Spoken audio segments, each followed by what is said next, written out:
Excellent! What's up, guys, and welcome to my coverage of CES 2017. We're kicking things off here with some reports from the Zotac suite, which is here at the Palms Casino. I want to start off by saying a huge thank you to my sponsors for this event coverage, Gigabyte, Toshiba, as well as Deepcool. A big thanks to them, and click on their links down in the description below. Now, Zotac had quite a few things to show off for us here.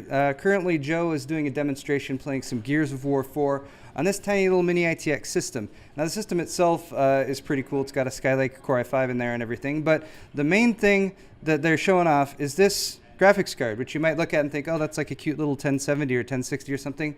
That's not true. This is a 1080, a full-on GTX 1080 in a package that is 2 slots wide and just about 8.5 inches long, which is definitely one of the tiniest, probably the tiniest GTX 1080 I've seen. Zotac has done some other upgrades to this, for example. They have, of course, continued with their nice backplate design that they have on there, as well as a cool-looking shroud. The backplate, they've gone with the more subdued design, so black and silver on there. They've gotten rid of the yellow. The yellow was a fun accent, but perhaps a bit too much color for people who didn't want yellow to be the main accent color in their system. And, yeah, as you can see, it's performing just fine. Fits in, I mean, this case can obviously support much larger graphics cards, but if you have a small case or a scratch build, or you just want to fit a ton of power into a very small package, you can with this GPU. Now, my questions about it were like, is everything to spec normal? And yes, it is. Still got the 8 gigs of GDDR5X memory, and the clock speeds are still running at the reference specs that NVIDIA provides for their Founders Edition cards. So specifically, that is 1620 megahertz boost base clock and 1759 megahertz boost clock, which is very impressive and nice to know that they've been able to make a much smaller card and not sacrifice on the clock speeds. Next up is a product that Zotac actually recently announced and launched at their 10-year anniversary events. It's right here. It's very heavy. It is a GTX 1080 with a water block on it that Zotac worked with Thermaltake actually to put together. So again, they have their more subdued version of the backplate here with the silver stripe going across it instead of the yellow stripe, and then just a monstrous water block on there. And I'm going to actually cheat here for just a moment. This is called the GTX 1080 Arctic Storm Thermaltake 10-year anniversary edition, which is quite a mouthful. Of course, all the standard specs for a 1080 you would expect. It has 2 BIOSes integrated. One's 1632 megahertz base and 1771 megahertz boost. Second BIOS will bring that boost clock up to 1797. And of course, we all know GTX cards will often boost themselves up much beyond that. And of course, if you're getting this card, you should probably just overclock it yourself. Get yourself much higher clock speeds than that. Everything else is pretty much the same. G1 quarter compression fittings, a Spectra lighting system integrated as well.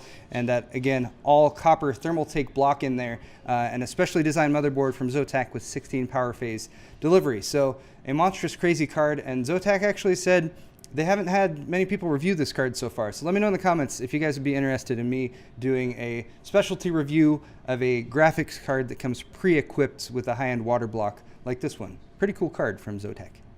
And now we're over here at this table where they have very, very small computers. And if you're familiar with Zotac, you know that they make really tiny computers. They're often proprietary design to some degree, but I like that Zotac often gives you some expandability options as well. So very frequently you're able to take these little systems apart, dive in there and maybe upgrade a 2.5-inch hard drive or add additional memory. They typically don't solder the memory on or anything like that. But they have refreshed this line of mini PCs specifically for Kaby Lake. And this one that I'm holding right now is actually passively cooled. So they have a pretty cool kind of honeycomb design going around the outside. Plenty of ventilation on all 4 sides. More specifically, this is the Mini PC CI549 Nano. It has an i5-7300U processor, which I believe is a 35-watt TDP version. It includes vPro and Unite, which are functions that you're probably not as interested in unless you're doing stuff in an office environment, but it's basically security that's integrated into the hardware that allows you to more securely remote in to do video conferencing and that kind of thing. Also, tons of I/O available on these. I like that they've integrated SD card slots. Then you also have 3, not 2, but 3 USB Type-C connectors, 2 on the front that are USB 3.1. There's also a USB 3.0 up there. 3 more USB 3.0 on the back, as well as Wi-Fi integrated, and then that Thunderbolt port. So that Thunderbolt port, of course, works for Thunderbolt connectivity. It also is backwards compatible with USB 3.0, so you can use it as an extra USB port if you want to, or use Thunderbolt, because Thunderbolt's pretty freaking awesome. What's also pretty freaking awesome is this thing is entirely passively cooled. Now, that's one option. This entire table is arrayed with different variations, different sizes, depending on your needs and how much power and that kind of thing. But the one they actually have set up here with the Doom demo running is really cool because it's the Mini PC MI549 Nano, an i5-7300U processor in there.